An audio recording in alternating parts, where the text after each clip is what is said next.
Desko, student athletes Kevin Rice, JoJo Marasco, and Brian McGill. You're familiar with the format. We'll first have an opening statement from the coach, followed by question and answer periods for the student athletes, and then the coach. Coach Desko. Well, my congratulations go out to Duke and John Danowski. And obviously did a great job today. We had the early lead in the game, and we were feeling good about things, but we're smart enough to know it's a game of runs, especially with all the games that we've been in, the games we've watched this year.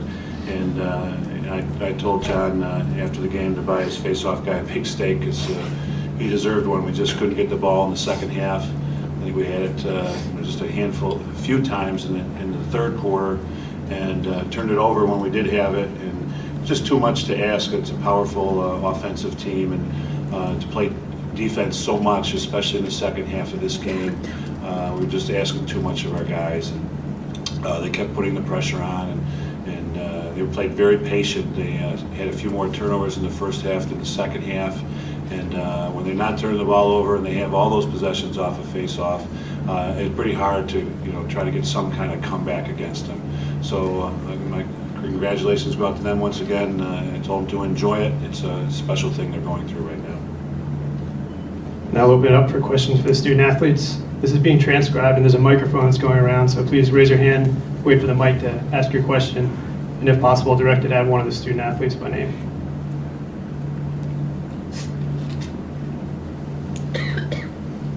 Casey Barr from South Lacrosse. Brian, you've been able to overcome the face-off situation in the last few games, and with this being a team that's balanced enough, not just having a powerful face-off guy, but an offense and a defense. What was the communication like between you guys when in the second quarter they start to win a lot of face-offs and that carries into the third? What do you guys say to each other to try and sort of stymie what they're doing at that point? Well, you got to give all the credit in the world to Duke. They've been doing it all year long. Their face-off guys something special, and their offense is even more special. But we knew they were going to go on a run, and we just had to try and stop the bleeding. And the first quarter, I think we came out with a lot of passion. We knew what they were going to do, and we knew what we were doing all game. We just got lackadaisical on the talk, and we couldn't. When you lose the face-offs, like you were, and they score and they get the ball back, they score, they get the ball back. It's tough. It takes a toll on your body, especially when we played defense as much as we did in that third period. But we got to try and back up our face-off group and get our offense the ball because we know that our offense is deadly with it, and we just couldn't do it today. It's just, we've been battling that game all year long, and luckily we've been able to be on the winning end of it and to make it this far with going in the underdog in the face-off position every game. It's a real testament to this team and how we overcame adversity. Other questions?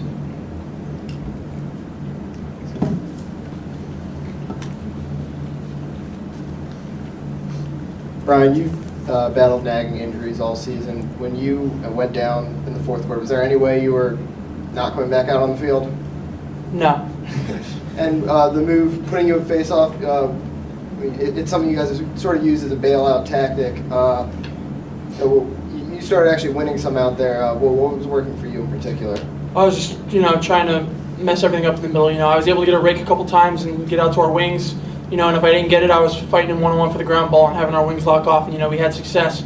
I just wish I went out there 2 quarters earlier. That's in the back.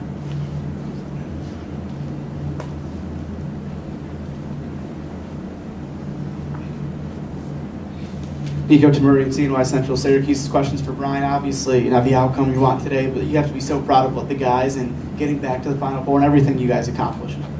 Yeah, this, like I said, this team's overcome tremendous adversity. One of our coaches told us in the beginning of the game, we were ranked preseason 19. We came out and we lost to Albany. We went down even further. And, the amount that we've done as a group this year, as a family, as a unit, how we've all played together. We didn't have, the stars like Syracuse is used to having. We had, a team. We had a balanced team, and we used what we had very effectively and efficiently. We did it all year long, and I'm just really proud of these guys, and I wouldn't trade it for the world. There's one down here in the front.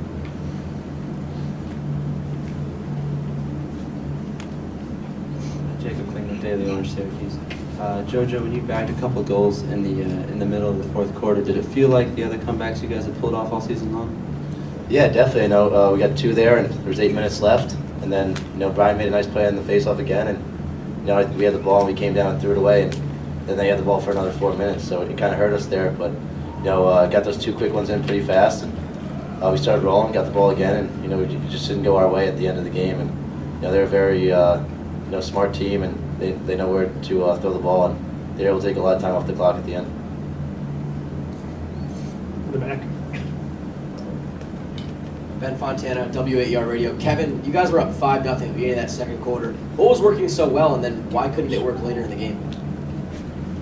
Well, we watched a lot of film and we knew they were pretty aggressive, so I thought our shorties were doing a pretty good job by getting by their matchups. And once they started rotating, that's our offense's bread and butter, is picking apart a rotating defense. And I think we were doing that very well in the first quarter. And it's tough. Possessions dried up, and when you don't have the ball for long stretches of time, you tend to force it. And we've been pretty good about that all year, but in the third quarter, I think we probably had the ball 2 or 3 times, and we threw it away a couple of those times, and we really needed to be more patient when we did get it. Jump on the backside. JoJo, it took you kind of until the fourth quarter before you personally were able to get something going offensively. What was Duke doing? And it also looked like you played a little bit far away from the goal, maybe to take their best defender out of it. Was that accurate kind of early on? Yeah, he's a very good defenseman, very good long pull, but also, they still had me dodging a lot in the first and second quarters, and I tried to draw the double move behind, kind of like what Kevin said, and pick apart the defense, and we had them moving, and that's where we got a couple of good shots, and, just trying to be unselfish and run our offense, and it was working, so I just kept going with it, and, at the end, we had to push the ball, and I got a short stick once, and the other time I was behind, I felt pretty comfortable back there to make a move on their guy, because he's so used to playing up top. And we had that was somewhat of our game plan early, and it just hurt with not having so many possessions.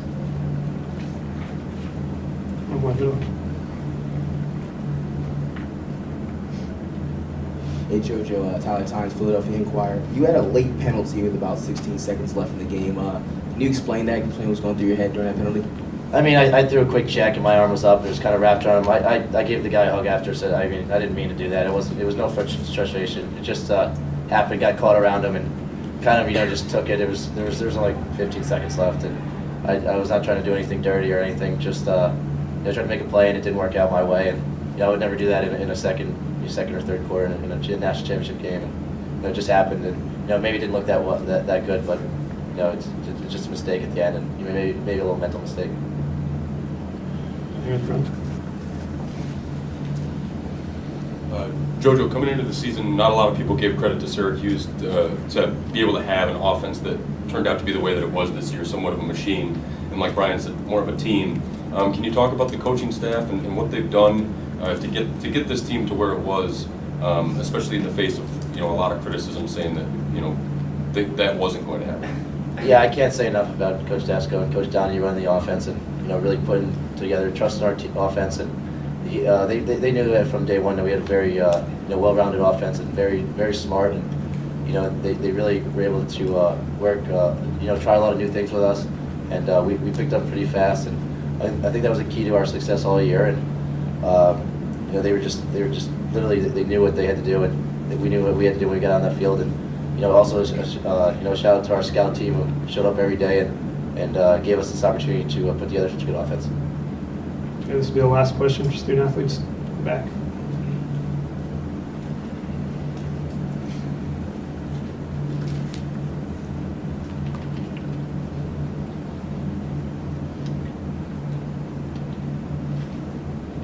Brian Sandler, Wine in Syracuse, JoJo and Brian. What do you think the legacy of your class is? And then as we go into Coach Desko, if you could talk about the group that's leading. Coach, That's for student athletes. You can go right ahead. At least we're not the class that went out without making it. We're here. That's that was our goal all along.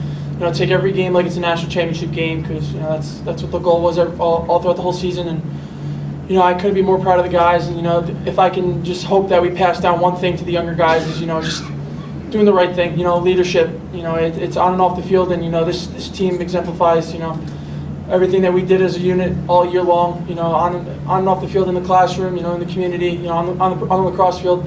We played with head, heart, and hustle, and that's just what I hope we can pass down to these younger kids. Thank you, gentlemen. Guys, you can walk out this way. job, guys. At this point, we'll open up the press conference for questions for Coach Desko. John, Bill Wagner from the Capital Newspaper in Annapolis. Just talk about the dynamic Duke offense and how difficult it is to stop. You have 6 guys that can all put the ball in the cage. Well, they're all, very talented, each in their own way, and Wolf behind is so dangerous. You have to, kind of take his man out of the slide package, because as soon as you leave him, he has such a quick burst to get up to the backside, and that happened a couple of times today. And especially the 2 middies up top have big shots, of lefty and a right in. And Arthur today, I thought he really came to play. That kind of output out of their second group, that was something we thought we could have done. But I'm looking at the stats here, and we have a little bit of a lead in the first quarter, and then in the second quarter, we are 1 for 8 in face-offs. In the third quarter, 0 for 7. So they had 15 possessions in the second and third quarter, and if you look at the scoring, they scored 5 goals in the second quarter and 5 goals in the third quarter.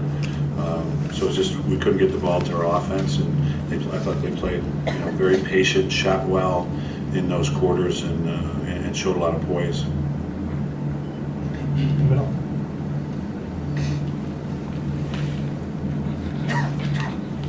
John, what was going through your head when you come out on the field with Brian laying down in midfield?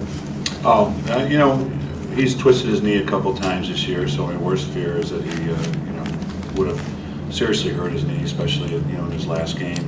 But fortunately, he got back out there and was able to contribute a little bit more. And he's certainly a guy that left it all on the field today. Next one. John, Dom had a big first half for you guys. How important has he been, not only for you today, but the fact that you have found now this established goaltender? Yes, and in a lot of these games, going down the stretch, the last game included, I thought really played solid, especially in the second half. Not only made good saves, made some spectacular saves, some one-on-one saves that really allowed us to be in this game today. A couple, these playoff games could have gone in, and we might have been watching today, but fortunately we weren't. We had an opportunity to play in this game. I think a lot of it had to do with that.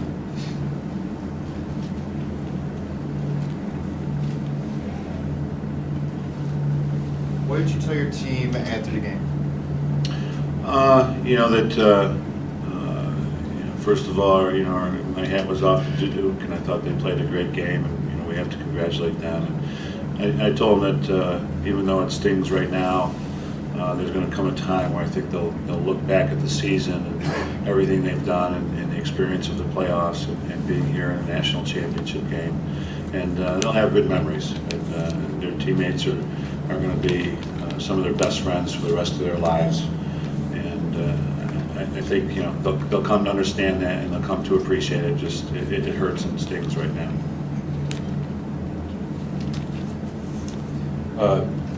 Early in the season, you lose a high-profile transfer, Nicky Golasso. He goes down with another injury. You lose another guy to injury that transferred.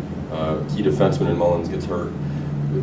You seem to have developed players this season that, in a way where next year, there has to be some positive. It's tough to look now at that, but can you speak about some of the players that you developed and then the outlook for the coming season? Well, it was a challenge because of where we were a year ago and who we graduated. So to some people, it looked like the cupboard was a little bit bare.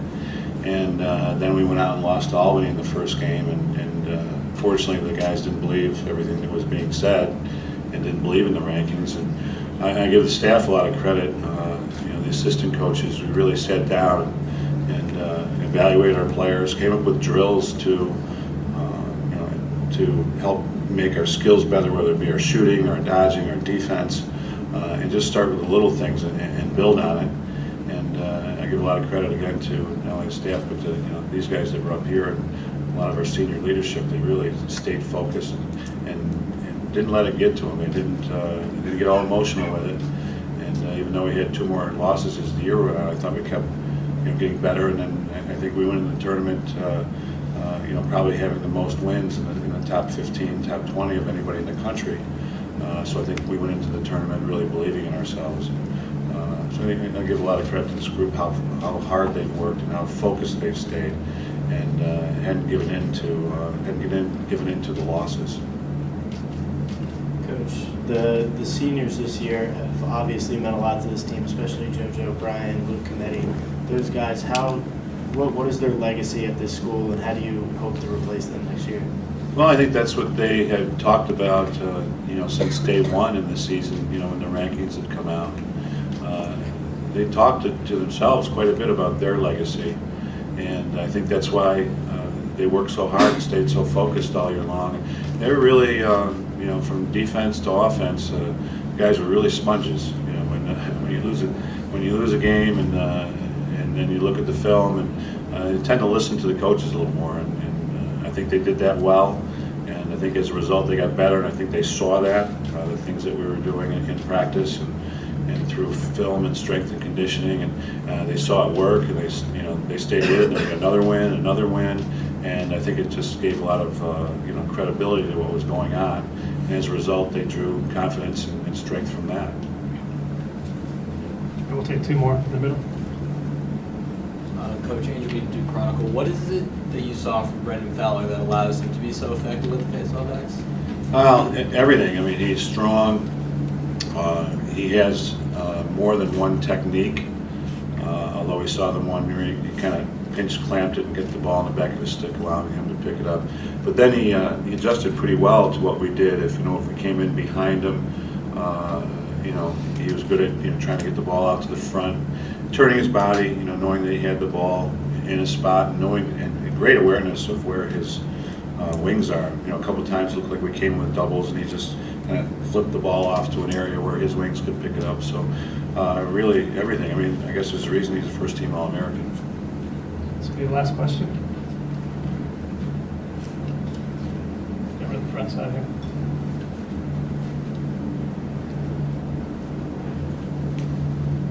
Coach, throughout the season you've talked about how this has been an enjoyable group to coach. Can you just elaborate on that? Because obviously as a coach there's this thing too, and maybe one of the ways of getting past that is to look back and think that this might be one of the more impressive coaching performances that we've seen, especially when you look at what the rankings were, the cover being bare, as you said, and that kind of thing. Regardless, it seems that here you are at the national championship level, just one win away. If you can kind of sum it up what it's been like for you. Very enjoyable. I've liked being around these guys.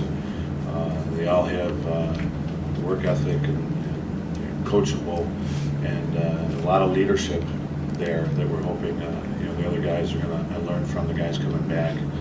And I've just had fun and to have to be here and kind of work your way through the season and end up in the biggest game there is in college lacrosse has been a great reward. And like I said, I think these guys will look back at it and enjoy it, and give a lot of credit to their ability to learn and to the staff to come up with a plan to make sure the guys got better every week, and that we had good plans going against our opponents.